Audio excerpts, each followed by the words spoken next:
गुजरात के railway station में आपको ये वीडियो देखिए, इसमें दिख रहा होगा कि एक व्यक्ति जो है एक बच्चे को लेकर के जा रहा है और इसका पीछे से जो है सीसीटीवी में दिखाई दे रहा है, लेकिन फेस नहीं दिखाई दे रहा है।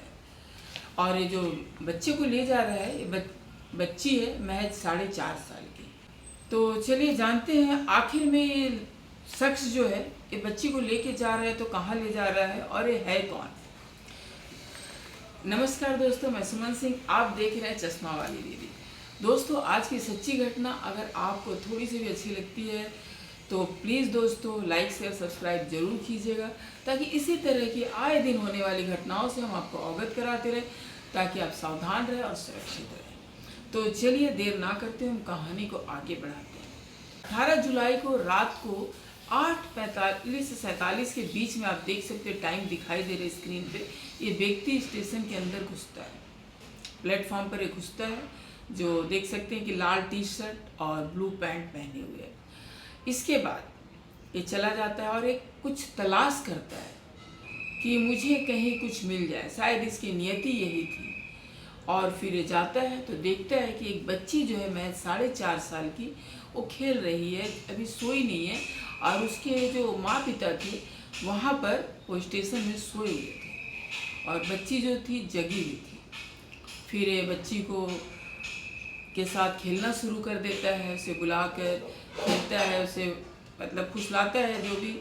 उसके बाद उस बच्ची को ये पकड़कर मुंह दबाकर गोद में ले लेता है और इसके बाद ये वहाँ से निकल जाता है, क्योंकि वहाँ पर थोड़ा सन्नाटा था, लोग नहीं थे जो इसको देख पाते कि ये किसी और की बच्ची को उठा रहा है। इस चीज़ की इससे फ़ायदा हो जाती है कि वहाँ पर कोई नहीं था और ये बच्ची को उठा लेता है। उसके बाद ये लेकर के जिस तरह से आपने वीडियो में देखा कि ये स्टेशन से बाहर की तरफ जा रहा है। इसके बाद ये जाता है और उस बच्ची के साथ गलत काम करता है। और उस वक्त समय होती है 9:15। बच्ची के माँ पिता थे, 4 से 5 बजे के आसपास उनकी नींद टूटती है और वो जब देखते हैं कि बच्ची वहाँ पर गायब है, फिर वो ढूंढना शुरू कर देते हैं कि कहाँ है। सबसे पूछताछ करते हैं, कोई बच्ची को देखा नहीं था, कोई नहीं बता पाता है। ऐसे करके 2-3 घंटे बीत जाते हैं और फिर ये पुलिस में कंप्लेन करते हैं। गुजरात पुलिस स्टेशन में थे और वहाँ पर एक पुलिस थाने में जाकर कंप्लेन करते हैं कि हमारी बच्ची जो है गुम हो गई। जब पुलिस पूछते हैं कैसे, तो बोलते कि जब हमने तो समय पर ही सो गए थे 8 बजे के आसपास, लेकिन जब 4-5 बजे हमारी नींद टूटती है तो बच्ची हमारे पास नहीं है और सोते वक्त बच्ची हमारे साथ ही थी। फिर पुलिस जो है आती है, वहाँ पर छानबीन करना शुरू करती है, लेकिन बच्ची का कहीं पता नहीं चलता। फिर सीसीटीवी में खंगालना शुरू करते हैं, तो अब जा कर के 9:15 पर ये जो वीडियो है ये दिखाई देता है कि एक लड़का जो है बच्ची को लेकर जा रहा है। तो बच्ची का चेहरा दिख रहा है पर उस लड़के का चेहरा नहीं दिख रहा है, क्योंकि वो पीछे की तरफ है। आप बच्ची को जूम करते हैं और उसके माता पिता को दिखाते हैं तो पहचान जाते कि हाँ ये हमारी ही बच्ची है। इसके बाद जो है वो चला जाता। अब कैसे पता चले कि आखिर में व्यक्ति था तो कौन था। फिर जाके 9:15 से पहले का सीसीटीवी वो लोग खंगालना शुरू करते हैं। 8 बजे 8:30 बजे अलग अलग जगह से देखते हैं, सब जगह की सीसीटीवी वो खंगाली जाती है। तब जाके 8:47 पर एक और सीसीटीवी फुटेज उन्हें दिखाई देता है, जहाँ पर सेम टी शर्ट और पैंट पहनकर एक व्यक्ति स्टेशन के अंदर आता है, प्लेटफॉर्म के अंदर एंटर हो रहा है। और फिर उसे मैच किया जाता है, उसके चाल ढाल सब कुछ, तो पता चलता कि ये वही व्यक्ति है। माता पिता से पूछा जाता है क्या आप इस व्यक्ति को पहचानते हो, तो कहते नहीं हम तो यहाँ पर किसी को नहीं जानते हैं, इस व्यक्ति को भी नहीं पहचानते। क्या आपका किसी के साथ दुश्मनी था, तो कहते नहीं हमारा यहाँ पर किसी के साथ कोई दुश्मनी नहीं था। अब सवाल आती है कि आखिर वो व्यक्ति बच्ची को लेकर गया तो क्यों लेकर गया। अब यहाँ पर छानबीन चली रही थी, सुबह का समय हो जाता है, तभी अचानक किसी व्यक्ति को दिखाई देता है कि रेलवे के ट्रैक पर कुछ कटे हुए हिस्से पड़े हुए हैं और शायद वो किसी छोटी बच्ची का है। तो फिर वो लोग आकर बताते हैं यहाँ पर, तब ऐसे ही बच्ची गायब थी। तो पुलिस वहाँ पर जाती है तहकीकात करने की आखिर में कौन था। इसके बाद देखा जाता वाकई में छोटी बच्ची का है, जो 3 टुकड़े में कट चुकी थी। इसके बाद माता पिता को ले जाया जाता है पहचानने के लिए। तो जब देखते हैं माता पिता तो उन्हें वो पहचान जाते हैं। और सोचिए वहाँ पर माता पिता का क्या हाल हुआ है रो रो कर।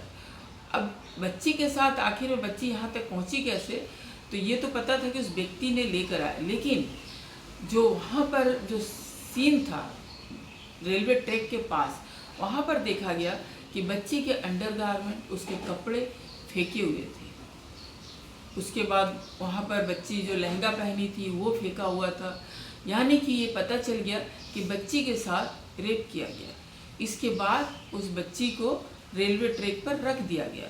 यानी कि बच्ची की सांस चल रही थी, लेकिन 4.5 साल की बच्ची थी, वो चिल्ला भी नहीं पा रही होगी क्योंकि उसे इतना दर्द मिला होगा, और वो बोल भी नहीं पा रही थी। और उसे रेलवे ट्रैक पर सुला कर रख दिया ताकि अगर ट्रेन आती है उसके ऊपर से चली जाएगी तो लोगों को लगेगा कि बच्ची का एक्सीडेंट हो गया, उसमें बच्ची की मौत हो गई है। और ये लड़का सोचता है कि इस तरह से अगर मैं इस बच्ची के साथ करता हूँ तो मैं फंसूंगा भी नहीं, बच्ची मर जाएगी, मेरा तो काम हो गया। और वो फिर वहाँ से निकल जाता है, अपने घर की तरफ चला जाता है।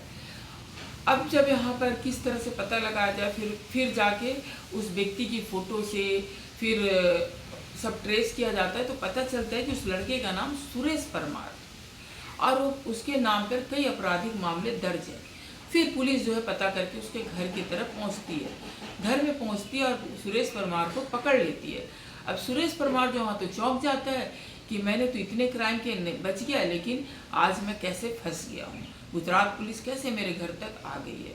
उसके बाद वो तो हर चीज़ बताने से पहले आनाकानी करता है, लेकिन पुलिस जो है उसे धर दबोच लेती है और उसे पकड़कर लेकर अपने जीप में बैठा कर आती है। उसके बाद जब वो जीप में बैठा हुआ होता है तो बोलता है कि मुझे उल्टी लगी, उल्टी आ रही। तो पुलिस बोलते ठीक है चलो बैठो, थाने जाकर उल्टी करना। नहीं मुझे ज़ोर से उल्टी लग रही करके बोलना शुरू करता, मैं जीप में उल्टी कर दूंगा, मुझे जल्दी से उतारिए। तो फिर पुलिस अब क्या करेंगे, वो उसे उतारते हैं, लेकिन वहाँ पर पुलिस तैनात रहते हैं। अब ये उतर करके उल्टी करने की एक्टिंग करता है या उल्टी करने की कोशिश करता है। इसके बाद पता नहीं कहाँ से उसके अंदर चाकू थी, वो चाकू निकालता है और पुलिस वाले पे वार करता है। वहाँ पर 2 पुलिस वाले रविराज सिंह और महिपाल सिंह पर चाकू से हमला कर देता है। अब जो थे पुलिस वाले वहाँ पर अपने आप को बचाने के लिए सुरेश परमार का एनकाउंटर कर देते हैं। अब जो है जो सच खुलनी थी वो नहीं खुल पाती है। ये जो एनकाउंटर वाली बात है, ये पुलिस लोगों ने ही ये जारी किया है कि किस तरह से और क्यों उसका एनकाउंटर किया गया। तो ये पुलिस के तरफ से, गुजरात पुलिस वालों ने ही ये चीज़ जारी किया है कि सुरेश जो है उसने चाकू निकाली और इन पर वार किया, तो इन्होंने इनका एनकाउंटर कर दिया। अब यही चीज़ रह जा गई कि मतलब आखिर में उस जो बच्ची के साथ जो हुआ उसके पीछे का कारण क्या था। क्या वो लड़का इसी तरह का कोई गैंग का था या क्या था, ये सब चीज़ अब खुलकर नहीं आ पाई। इसके पीछे और भी बहुत रैकेट चल रहे, जैसे बहुत सारे आजकल बच्चों के साथ बहुत ही ज़्यादा इस तरह का क्राइम हो रहा है। तो ये चीज़ तो खैर अब नहीं रह पाई, नहीं पता चल पाया, ना ही वो बच्ची रही ना ही वो मुजरिम रहा।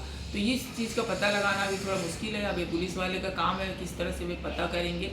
तो यहाँ पर हमने वही देखा कि किस तरह से एक व्यक्ति इतनी दरिंदगी की हद को पार करता है कि महज 4.5 साल के बच्चे को ले जाकर के उसके साथ इतनी गलत हरकत करता है और उसे किस तरह से पटरी पर रख देता है ताकि उसकी जान चली जाए।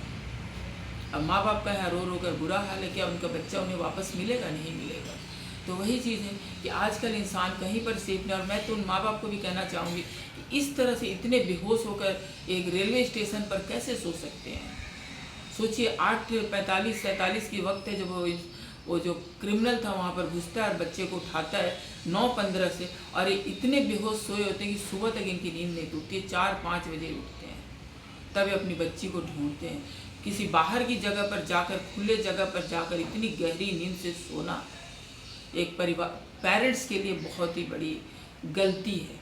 उन्हें इतनी गहरी नींद में नहीं सोना चाहिए। और आजकल जैसे कि हम जानते हैं कि आजकल इतने क्राइम हो रहे हैं, तो हमें हमेशा हर जगह पर अलर्ट रहना चाहिए। और ख़ासकर हमें अपने बच्चों को अपने साथ रखना है और उनकी निगरानी रखना है, क्योंकि आजकल कोई उम्र की का महफूज, कोई भी उम्र के बच्चे हो, बड़े हो, बुढ़े हो, जवान हो, कोई भी महफूज नहीं है। तो इसलिए हमें अपनी सुरक्षा का ध्यान खुद रखना है। आज उनकी बच्ची में कहीं ना कहीं उनकी भी लापरवाही दिखाई दे रही कि वो सो गए इतनी बेसुध होकर कि अपनी बच्ची का देखभाल नहीं कर पाए। अगर वो शायद जगे होते तो उनकी बच्ची आज उनके साथ होती। तो दोस्तों, आपको क्या लगता है इस तरह के क्राइम के पीछे? आप अपनी सोच ज़रूर रखिएगा। आपका क्या कहना है कमेंट करके ज़रूर बताइएगा। और अगर आज की जानकारी जो अभी यही 18 जुलाई को घटी है, आपको कैसी लगी कमेंट करके जरूर बताइएगा। और इस तरह की और भी जानकारी पाने के लिए हमारे चैनल को लाइक शेयर सब्सक्राइब करना बिल्कुल मत भूलिएगा। राधे राधे दोस्तों।